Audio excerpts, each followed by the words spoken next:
Buenas tardes. Siguiendo con las actividades de la Semana del Cerebro, el día de hoy tenemos la conferencia a cargo de la doctora Pilar Durán Hernández, que está titulada La actividad del cerebro disminuye al usar inteligencia artificial. La doctora Pilar Durán Hernández realizó su estancia de posgrado en el prestigioso Center of Behavioral Development and Mental Retardation de la Boston University en Massachusetts, Estados Unidos. Tras su regreso a México, se incorporó al Instituto de Neurobiología, donde inició su investigación sobre el desarrollo del sistema nervioso central, examinando la influencia del ciclo del sueño y vigilia y los efectos de la malnutrición perinatal. Actualmente es investigadora titular de la Facultad de Ciencias de la UNAM, liderando el grupo de Neurobiología del Desarrollo y Bioseñales.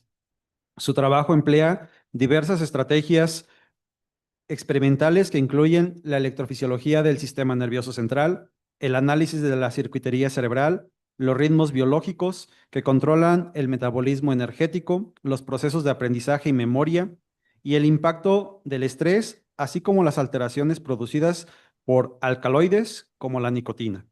La doctora Durán cuenta con una trayectoria de alto impacto, reflejada en más de 40 publicaciones internacionales, más de 15 capítulos de libro y 2 libros internacionales editados que han sido multicitados a nivel mundial. Además, ha sido una prolífera formadora de talento, guiando a más de 50 estudiantes entre prácticas profesionales, licenciatura y posgrado. Su excelencia ha sido reconocida con la medalla Gabino Barreda al mérito académico por la UNAM y a nivel internacional con la medalla, Naide Teodosio, otorgada por la Universidad Federal de Pernambuco en Brasil, que la distingue como mujer líder en investigación en Sudamérica. Colabora activamente con científicos de instituciones de renombre como Harvard, New England y California, además de Brasil y México. Como académica, fue parte del grupo que impulsó la creación de la licenciatura en neurociencias de la UNAM, de la cual es profesora activa junto con la de biología.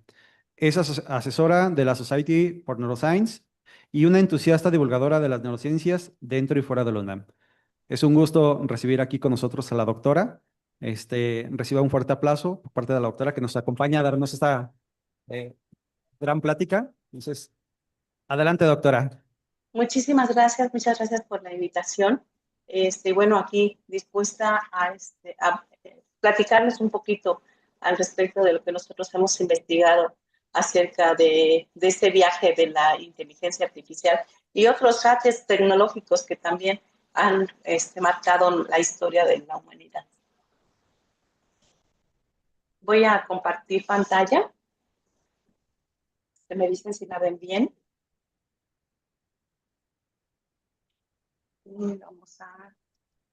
Vamos a iniciar con este pequeño viaje.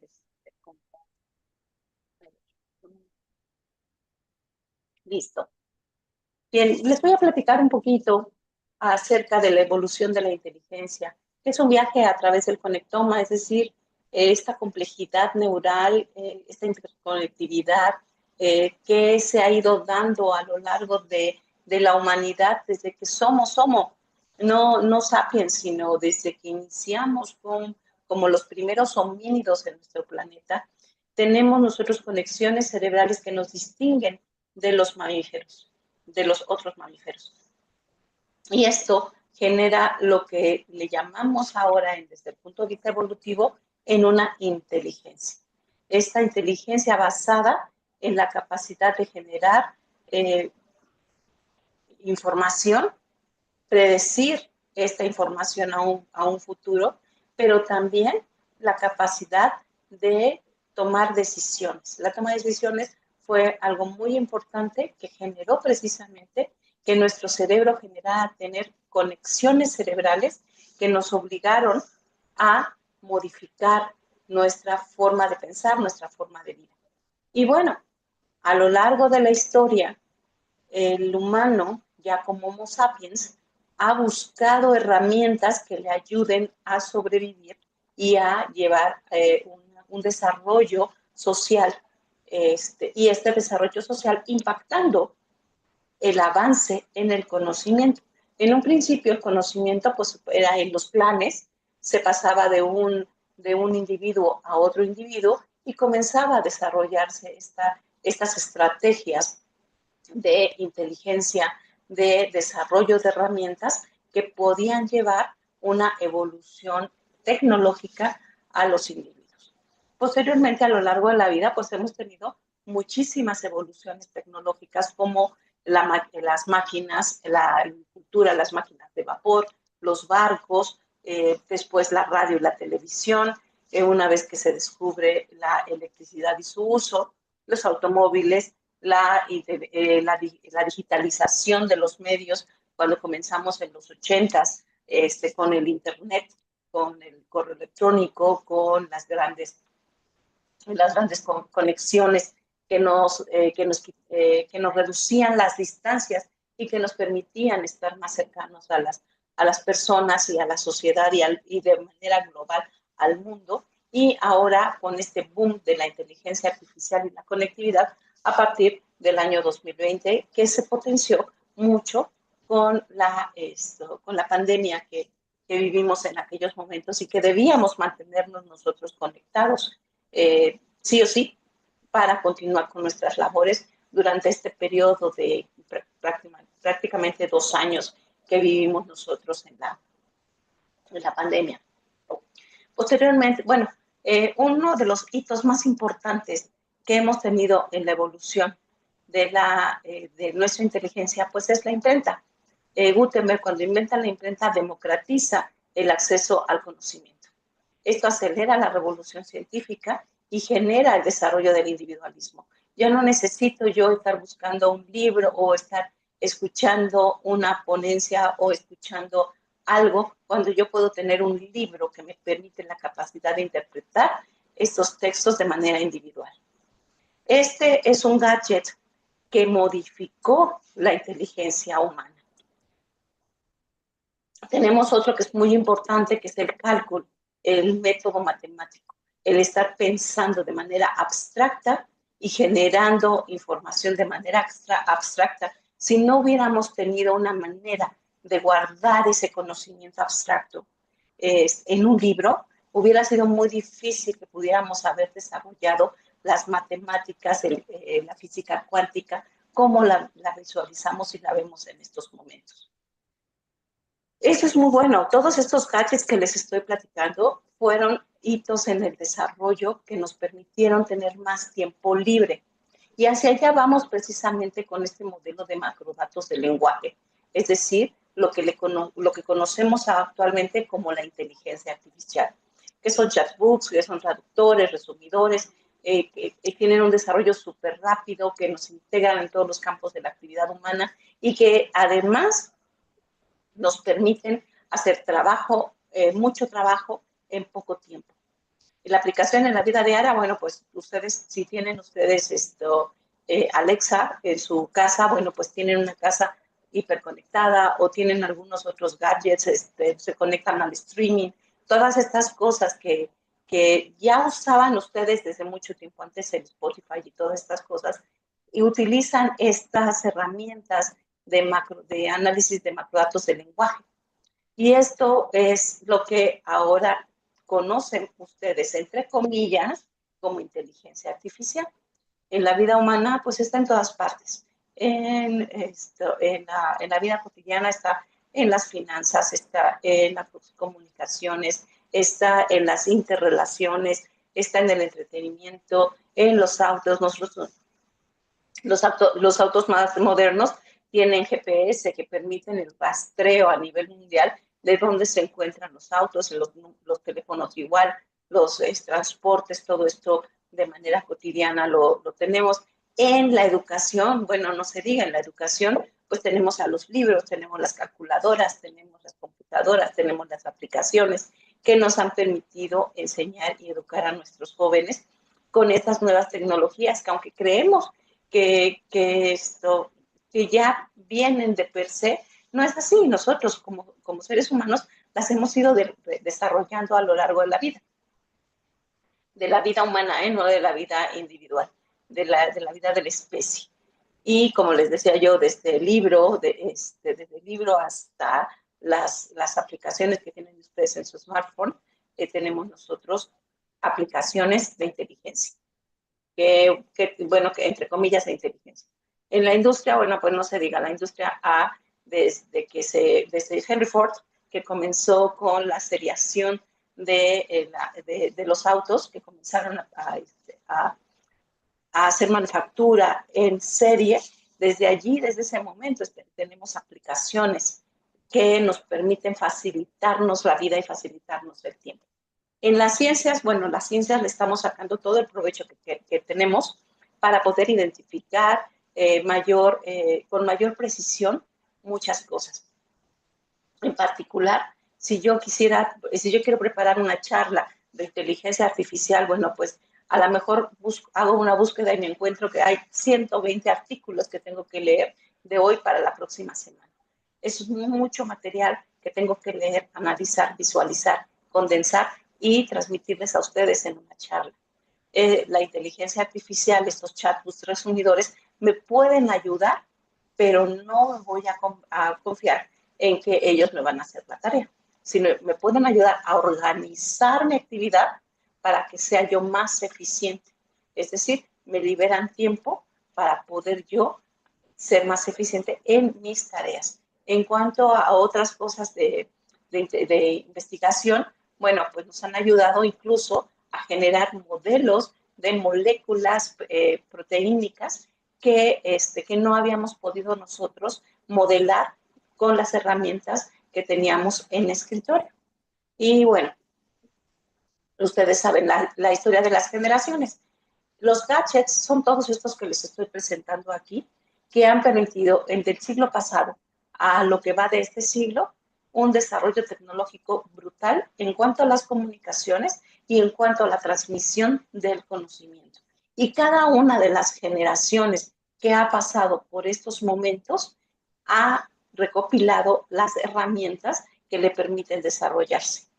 La gente de mi edad, la gente adulta, de más de 40 años, somos personas que estamos transitando entre varias tecnologías. A veces algunos de nosotros podemos sentirnos como analfabetas digitales totalmente, que no somos capaces de manipular un teléfono celular, un smartphone, porque nuestras capacidades se ven reducidas. Sin embargo, platíquenos acerca de un televisor de bulbos y les podemos comentar que incluso éramos capaces de cambiar los bulbos y generar la imagen. Entonces, cada generación ha sido experta en sus gadgets tecnológicos. Y bueno, pero pues hace falta la alfabetización para las generaciones que no somos nativas. Pero para las que son nativas, hay que entrenar y enseñar en el uso ético de estas nuevas herramientas. Porque como lo comentaban en las otras conferencias, pues es muy fácil delegar, dejar la información para que la haga un aparato, para que algo que está por allí fuera lo haga y lo entregue. Bueno, ¿y eso qué tanto a mí me beneficia? Mi cerebro no se está educando, mi cerebro no se está organizando, mi cerebro no se está conectando y entonces esto genera que pues no estoy haciendo tonto al profesor, no me estoy pasando de listo. Al contrario, estoy poniendo en riesgo el desarrollo cognitivo e intelectual que pueda yo tener en el futuro inmediato o en el largo plazo. Esto es precisamente lo que es la doble cara de la conveniencia. Para mí es muy conveniente que algo haga por mí mis labores, que algo haga por mí mis actividades. Sin embargo, ¿qué tanto costo cognitivo conlleva esto? De entrada, pues lo primero que estamos perdiendo es la posibilidad y la capacidad del cálculo mental y de la escritura a mano. Aquí la escritura a mano, bueno, como les decía yo en un principio, La primera conveniencia que tuvimos pues fue generar algo que nos diera más tiempo y que nos quitara la capacidad de pensar cómo podríamos manejar ese problema que se nos presenta y encontrar una respuesta para poderlo generar, para poderlo resolver. Como saben en la historia, pues los instrumentos de cálculo, el ábaco, la regla, la calculadora electrónica, las computadoras y el uso de aplicaciones de inteligencia artificial nos ha ido dando diferentes niveles, es decir, delegación de tareas que generan que se disminuya la actividad mental que se requiere para realizar esa tarea. Por ejemplo, les voy a poner solamente dos ejemplos. El ábaco. El ábaco, a pesar de que nos ayudaba mucho a hacer sumas, restas, multiplicaciones, divisiones, etcétera, necesitábamos nosotros una memoria externa y una ejecución manual del algoritmo para poder realizar estas tareas, estos cálculos matemáticos. Esto hacía precisamente que el entendimiento del algoritmo, la manipulación visual, estuviera directamente involucrada en la memoria de trabajo, generar conexiones cerebrales de memoria de trabajo que nos permitían a nosotros entonces llevar el cálculo mental de lo que estaba en nuestro ábaco, generando paso a paso. El costo cognitivo en este sentido era muy bajo porque nos obligaba a tener un pensamiento, un seguimiento mental de lo que se estaba realizando. Ahora les voy a poner el ejemplo de las aplicaciones de la inteligencia artificial. La delegación es altísima. Nosotros ya no tenemos que hacer cálculos mentales. Con sacar nuestro teléfono celular, abrimos la calculadora y la calculadora nos hace los cálculos mentales. Pero ya se nos olvidó el PEDMA. Ya no sabemos qué es el PEDMA. Aquí quisiera yo saber si alguien en el auditorio lo sabe y conoce las reglas del PEDMA. Esto, pues ya no lo necesitamos. Bueno, eso se los dejo como pregunta. La modulación estratégica, la selección de herramientas avanzadas, ya no nos permite tener una interpretación compleja del pensamiento. Entonces ya nosotros dependemos al 100% de esta actividad. Ya no conocemos, ya no nos recordamos de los números telefónicos. Ya no es necesario. Sacamos la agenda telefónica y apretamos un botón y tenemos la conexión con la persona con quien queremos interdialogar o a quien le queremos mandar un mensaje. El costo cognitivo es altísimo. Ya no tenemos, disminuyen nuestras habilidades de reserva, se limita mucho la intuición matemática, y eso solamente en matemáticas. Ahora imagínense ustedes en otros aspectos. En resumen, la pérdida de habilidades disminuye mucho la estimación razonable, la fluidez en la aritmética, atrofia el sentido numérico, y nuestro desafío, tanto académico como personal, es la integración de herramientas que debe de ser de manera gradual. La tecnología debe de acelerar el conocimiento, pero no debe reemplazar el dominio fundamental de los procesos cognitivos superiores de nuestro sistema nervioso central. El costo de la pérdida o disminución de las habilidades, la escritura a mano. Ya hablamos del cálculo mental, ahora hablemos de la escritura a mano. La escritura a mano lleva un proceso sensorio-motor importantísimo. Para que yo conecte mi pensamiento con el movimiento de mi mano para poder generar una letra o un trazo que implique una palabra, necesito yo procesar hipocampo, corteza prefrontal, amígdala, tallo cerebral, los lóbulos temporales, todo esto para que yo pueda generar primero el pensamiento, darle a ese pensamiento un sentido, darle una carga emocional, a esa carga emocional enviar la información para que el tallo cerebral y el cerebelo generen desde el punto de vista mecánico el movimiento de mi brazo, de mi mano, la fuerza con la que yo debo de tomar la pluma o el lápiz para poder generar el trazo. Todo esto es muy complejo, es un proceso muy complejo que se está perdiendo porque ahora nosotros utilizamos la escritura digital. A veces ni eso. A veces grabamos la clase, le tomamos fotografía a la presentación del profesor y esto no está generando todo este proceso de activación cerebral que deberíamos nosotros de tener. Entonces, todo esto se nos está perdiendo. ¿Qué desventaja tiene la escritura manual con respecto a la escritura digital? Pues que es un poquito más lenta, que nos genera, entre comillas, perder tiempo, que nos dificulta hacer una escritura rápida para no perder el contexto de lo que se está diciendo.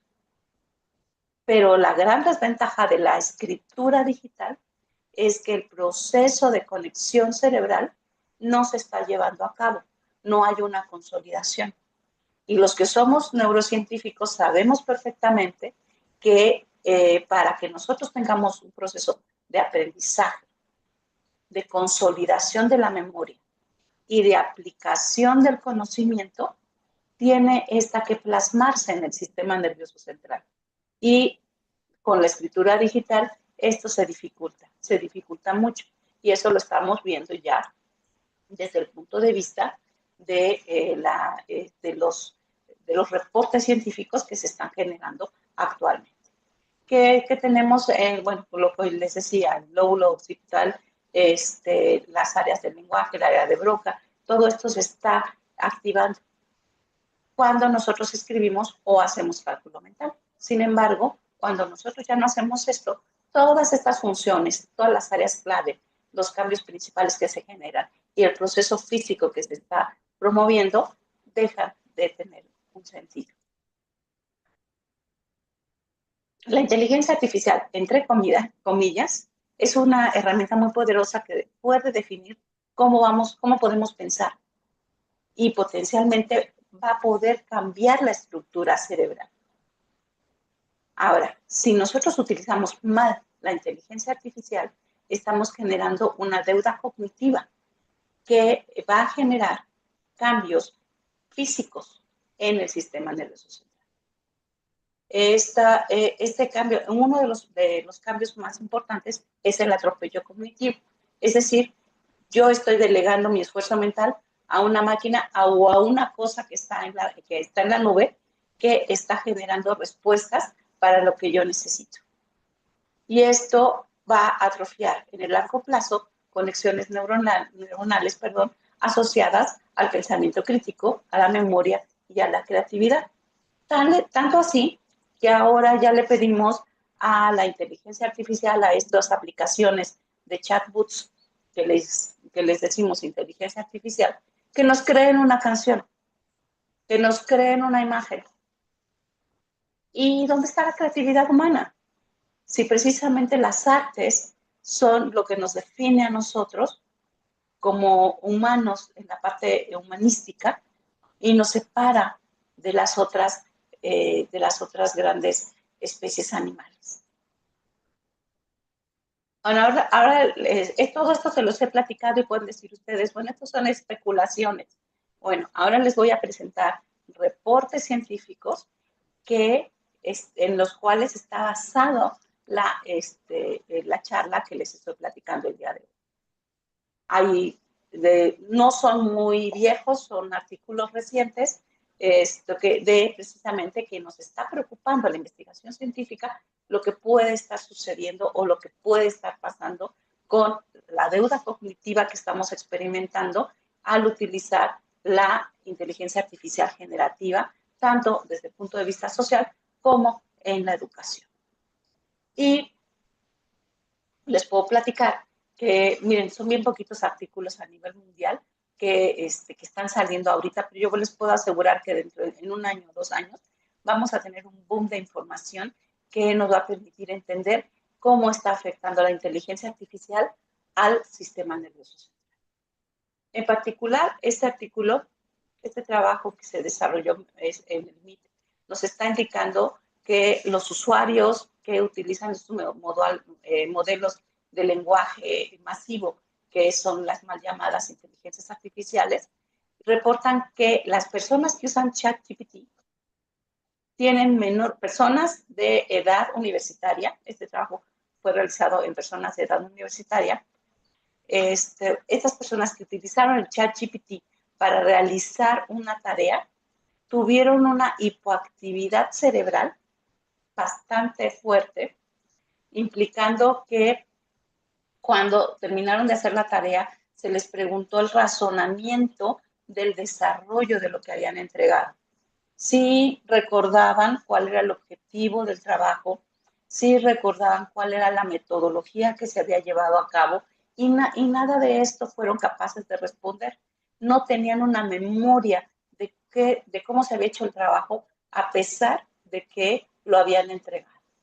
En tanto que las personas que utilizaron otras ingenierías, otros modelos de ingeniería de búsqueda, por ejemplo, que son un poquito más manuales, como por ejemplo el que les presento aquí que de Google, tiene uno que buscar en Google Académico, en Google Scholar, buscar la información, leer los encabezados, abrir cada uno de los archivos, leer y saber y determinar si ese artículo me sirve o no me sirve para mi búsqueda o no. Esto obviamente me lleva más tiempo, pero genera conexiones cerebrales que me permiten ir entendiendo, razonando lo que estoy haciendo, delegando la parte de la búsqueda solamente en la localización de los artículos que son importantes para que yo lea, pero no dejo de leer lo que sucede en el otro caso. Entonces, este fue el primer artículo que salió en el 2024, que generó precisamente una gran preocupación en el medio científico de cómo se estaba debilitando la actividad cerebral. Y el MIT realizó un estudio en 2025 precisamente para determinar si esto estaba sucediendo también y cómo se veía un cerebro mediante imagenología cuando estaba utilizando la inteligencia artificial, o bueno, estos chatbots, o estaba utilizando un libro para generar una lectura. Y entonces lo que ellos encuentran es precisamente que hay una hipoactividad, una hipoconexión cuando se utilizan estas herramientas de lenguaje masivo versus las herramientas que utilizan las búsquedas como Google versus las herramientas cerebrales de una persona que va a la biblioteca, que busca un libro, que lee el libro, que resume la información y que genera el conocimiento. Entonces, este artículo lo que hizo fue demostrar que estas herramientas generaban hipoactividad y cada vez que nosotros delegamos información, pues se va reduciendo la capacidad de conexión cerebral y esto va directamente relacionado con la disminución de mis capacidades en la toma de decisiones y en otros procesos cognitivos superiores que están relacionados con el conocimiento y con el pensamiento crítico. Este otro artículo también nos está indicando que este es en la parte escrita, que estamos perdiendo conforme nos utilizamos más estas herramientas tecnológicas, estamos perdiendo la capacidad de escribir.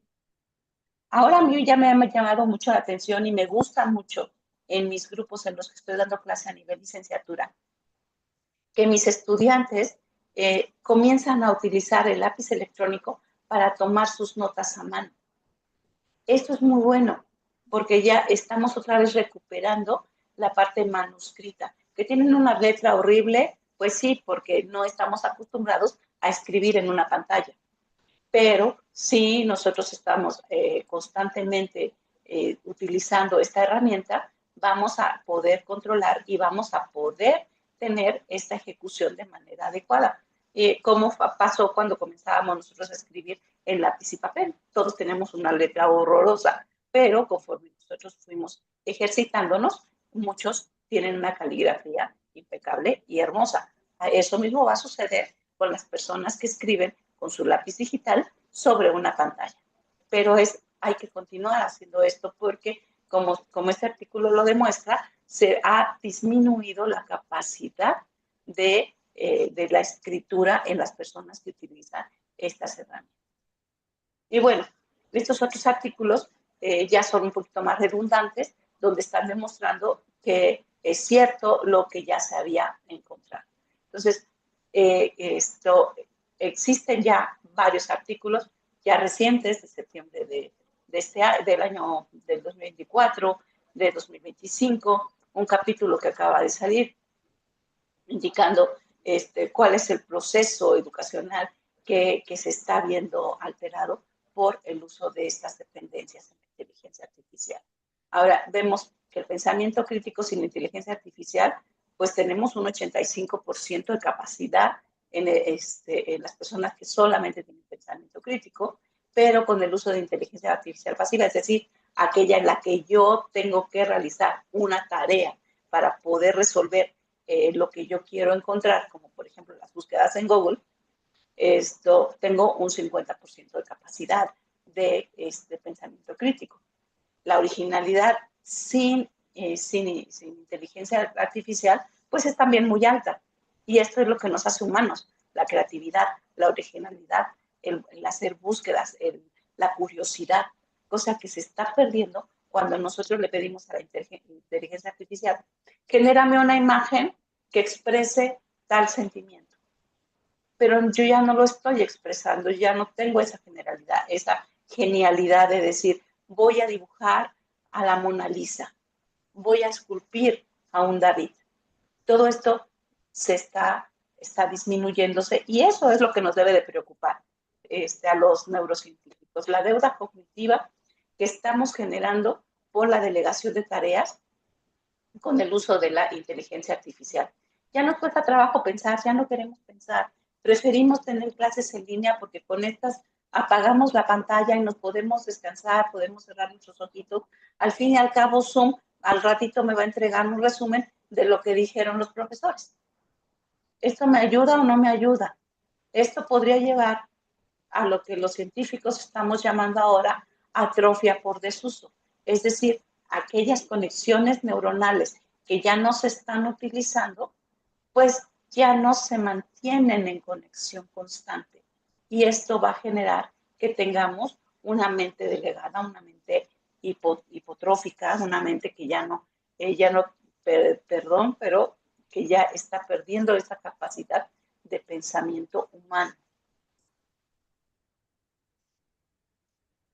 El costo cognitivo del mal uso de la inteligencia artificial, bueno, se los coloco yo en esta pequeña tabla en donde les indico o les quiero expresar como un asistente de redacción generativa delega muchísimo la tarea, ya lo hace el asistente, la habilidad mental pues ya es mínima, el pensamiento crítico pues ya nada más es moverme de un lado a otro o a reacomodarme en mi silla. El costo cognitivo es altísimo. La atrofia del pensamiento original, ya no usamos la voz, ya no usamos, ya el riesgo de plagio es brutal, porque nosotros estamos plagiando de la red, de la nube,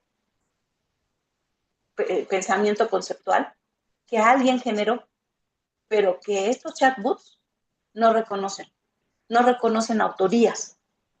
Entonces aquí se genera este plagio conceptual que no sabemos a quién se lo estamos robando, pero no son ideas originales. La programación de códigos, bueno, aquí se requiere que nosotros tengamos la capacidad, una persona tenga la capacidad de generar este código, pero ¿cuántas otras personas estamos recibiendo esta información y ya no necesitamos pensar? Pues al fin Juanito lo está desarrollando porque lo tengo que pensar yo. Que lo haga él, que él piense que su cerebro se desgaste mientras que el mío está tranquilo y no tiene ningún problema.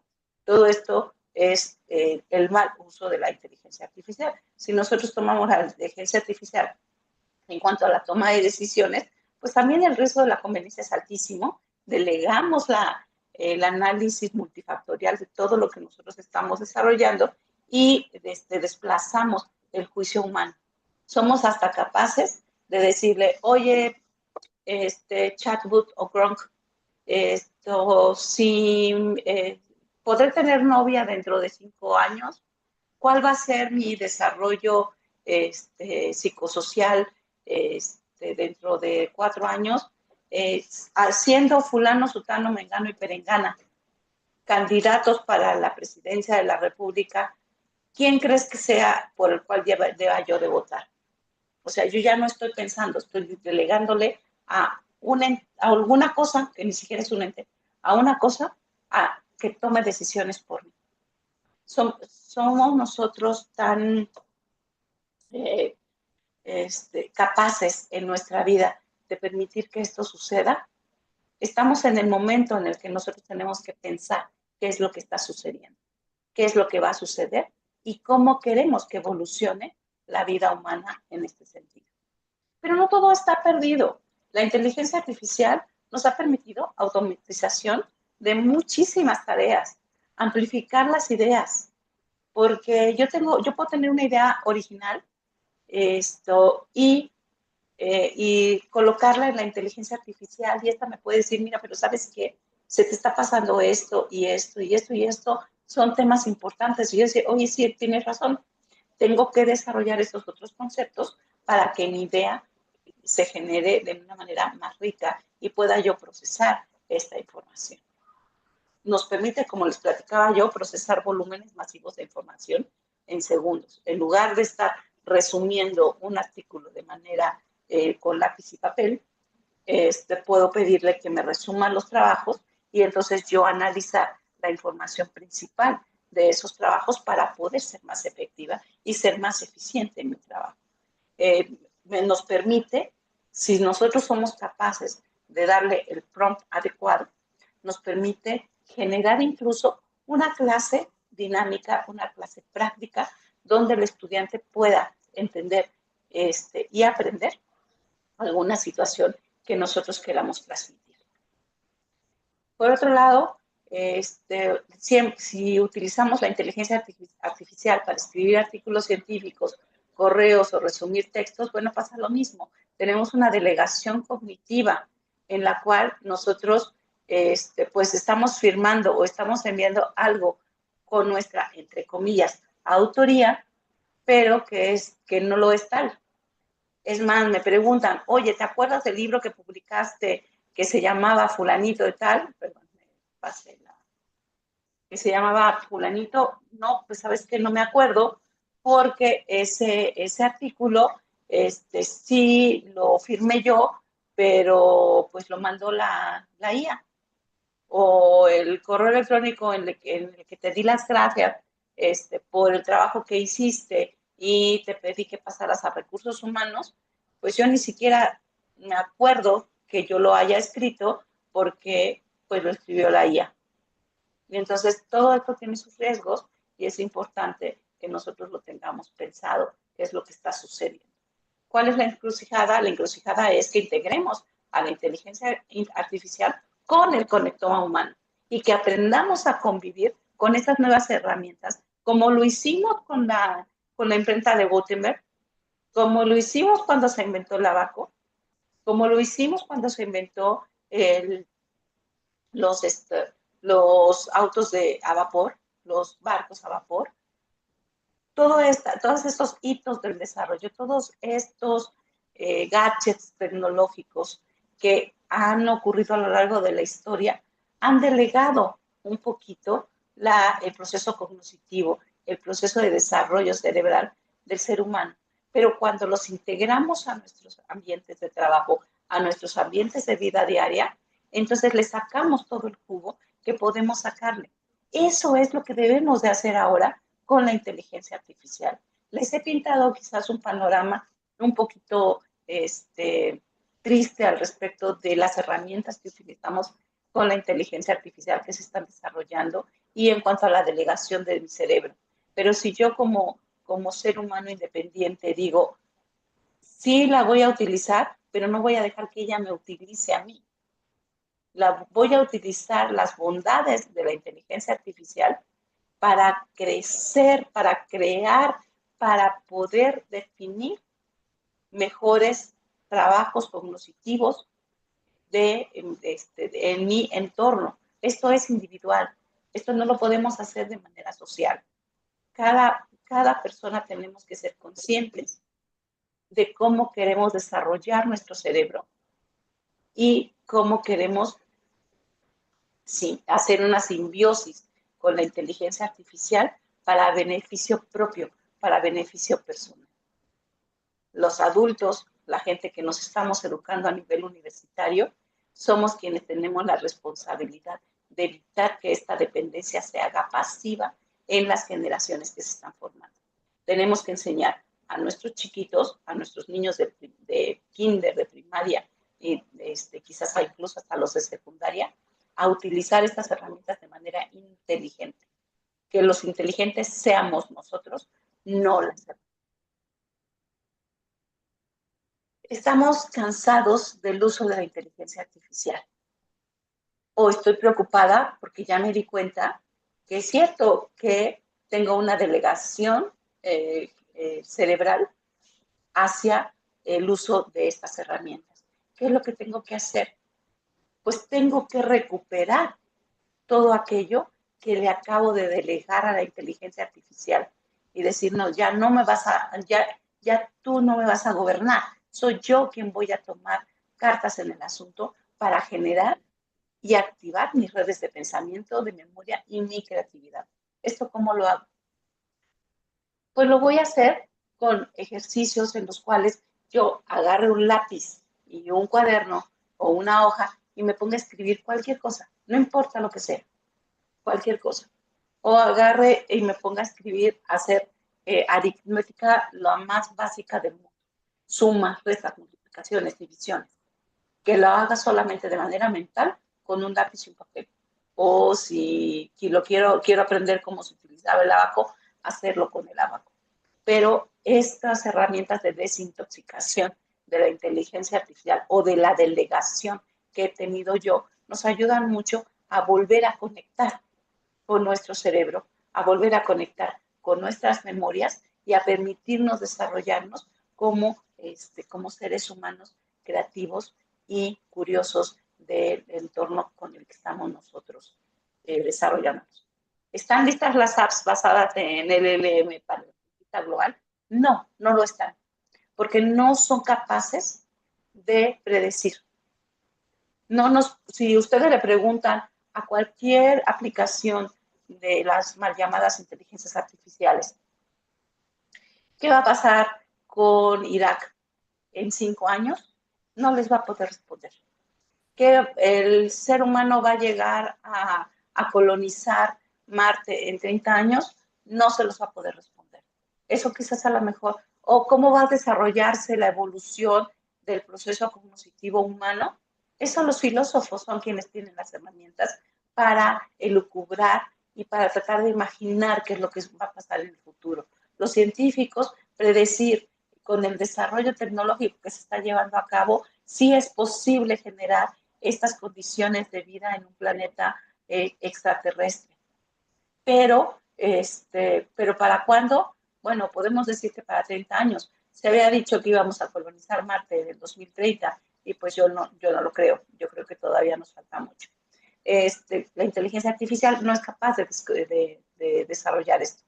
Lo que sí es importante que también tomemos en cuenta es precisamente que no pensemos nosotros que la inteligencia artificial nos va a contestar todo. Ha habido algunos incidentes graves que seguramente ustedes lo saben porque han salido en las noticias hace poquito, hace 15 días.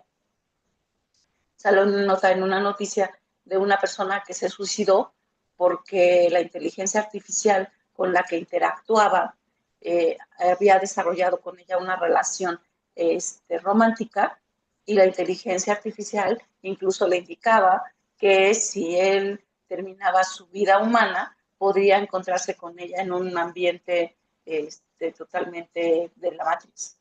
Y esta persona se suicidó. Entonces, es un riesgo real el mal uso de la inteligencia artificial, que es lo que yo les quiero pedir, que a partir de esta charla sean más conscientes de lo bueno que tiene, porque tiene muchas cosas buenas, pero también de lo malo que tiene, y que somos nosotros como seres humanos, con el proceso cognitivo que tenemos en este momento, capaces de decidir si nos dejamos controlar por estas cosas que están surgiendo, que además son controladas por otras grandes compañías, que no son autogenerativas, sino que un ser humano está detrás de ellas. Entonces, pensemos, ¿me quiero dejar controlar por estos grandes señores feudales de la tecnología o quiero yo tener el control de mis propios pensamientos? Parte de lo ético, lo que sí es muy importante, es que, como les decía yo, la inteligencia artificial no es autoría. Se puede generar una información que incluso tiene muchísimos errores. Nos ayuda para extraer, para resumir, para mejorar la calidad de la redacción, pero no nos va a definir nuestro pensamiento personal, nuestro pensamiento lógico. Y tenemos que ser éticos en cuanto al trabajo que nosotros estamos realizando y lo que nosotros estamos haciendo. Y bueno, con esto quiero terminar mi charla agradeciéndole su atención y bueno, dispuesta a responderles alguna pregunta que les haya surgido. Muchísimas gracias.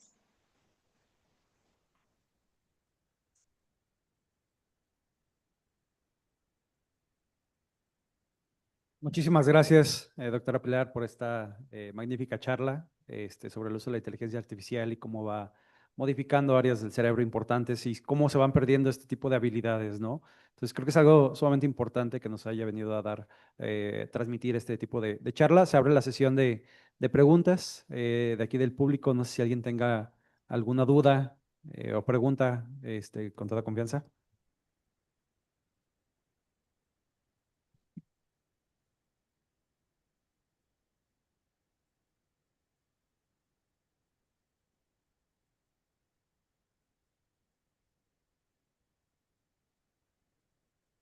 ¿Ninguna?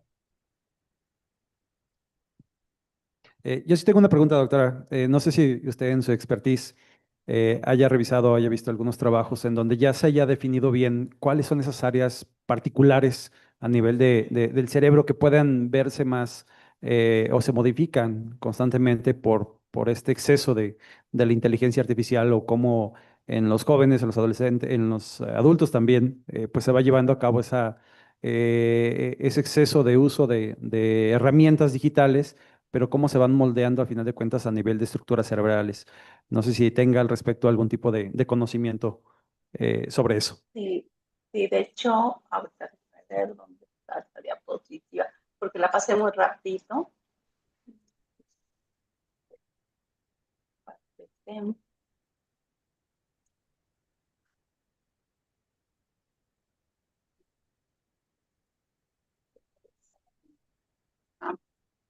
Sí, es la corteza temporal, el hipocampo, la corteza prefrontal, las áreas temporales. Por aquí debe estar, si no estoy, pero son precisamente esas son las áreas que se estudiaron en este trabajo.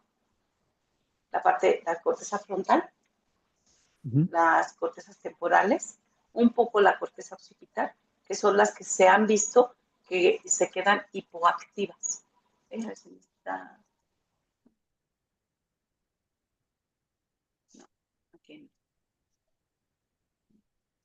Pero en particular esas son las áreas que se han visto que tienen baja actividad, baja conexión de actividades.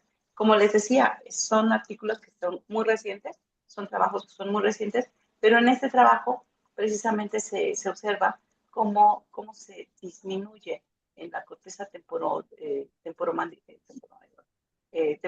y frontal, cómo se está disminuyendo la actividad cerebral a lo largo con el uso de las LLM o comparada con el uso de la actividad cerebral generada por un individuo que está leyendo y haciendo investigaciones. Creo que saqué esa gráfica, tenía una tablita y creo que la saqué precisamente indicando dónde y cuáles eran las áreas cerebrales que estaban siendo afectadas. Una disculpa por ello, pero en general son las que les acabo de mencionar. Ok. Está muy bien, muchísimas gracias, doctora. Bueno, no sé si alguien más tenga alguna pregunta. Adelante. Voy para acá. ¿Quién? ¿Quién? Ah. Gracias.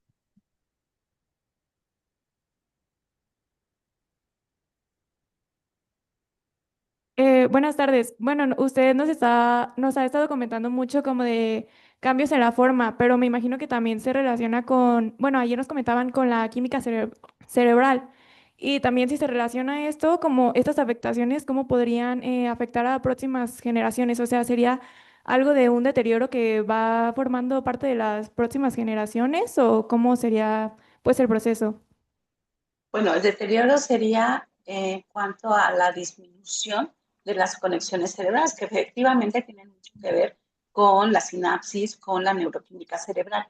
Si nosotros no estamos conectando nuestro sistema nervioso como debe de ser durante nuestro proceso de maduración, por eso les decía yo, los jóvenes, los chiquitos, los niños que están todavía madurando su cerebro, si no tienen conexiones cerebrales adecuadas, su pensamiento cuando sean adultos va a verse muy deteriorado porque no van a tener las neuronas conectadas de manera adecuada en los lugares adecuados que requieren tenerlas. Si esto sucede, por ejemplo, estos experimentos tienen muchísimos años de, por ejemplo, personas a las cuales se les, no personas, ratas, a las cuales se les criaba aisladas totalmente de cualquier proceso sensorial, cualquier proceso de toma de decisión, las tenían en una cajita totalmente aisladas, versus otras ratas que tenían ambientes enriquecidos. Cuando se estudió su sistema nervioso central, se observó menor número de neuronas en los animales completamente aislados, con menor número de conexiones cerebrales, y cuando se colocó a estos animales versus los que se habían desarrollado en un ambiente enriquecido a tomar decisiones, los animalitos que habían estado totalmente aislados eran incapaces de tomar decisiones. Esto es algo parecido a lo que se está sugiriendo que esté sucediendo con el sistema nervioso en estas condiciones de delegación de actividad. No es de que yo esté aislado, sino es que yo no me estoy estimulando, no estoy estimulando mi cerebro o no están estimulando mi cerebro si yo soy una infancia, no se está estimulando mi cerebro de la manera que se debe de estimular para que se desarrolle con todas las capacidades cognitivas que tiene el ser humano y que puede alcanzar el ser humano. Entonces, efectivamente, no solamente es la parte de la estructura cerebral, sino la neuroquímica y cómo esto madura al cerebro. ¿Y qué es lo que yo veo? Pues yo veo que tenemos que dejar de delegar desde jóvenes adultos, pero voltear a ver a las infancias y evitar que las infancias vivan es una paradoja, en un mundo hiperconectado, pero completamente aislados mentalmente. Muy bien. Muchas gracias, doctora. Bueno, me voy a permitir leer la constancia que se la haremos llegar hasta la UNAM.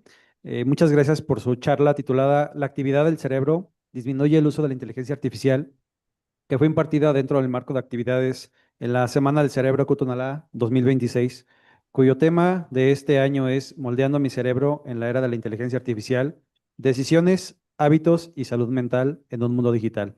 Le agradecemos profundamente su valiosa charla.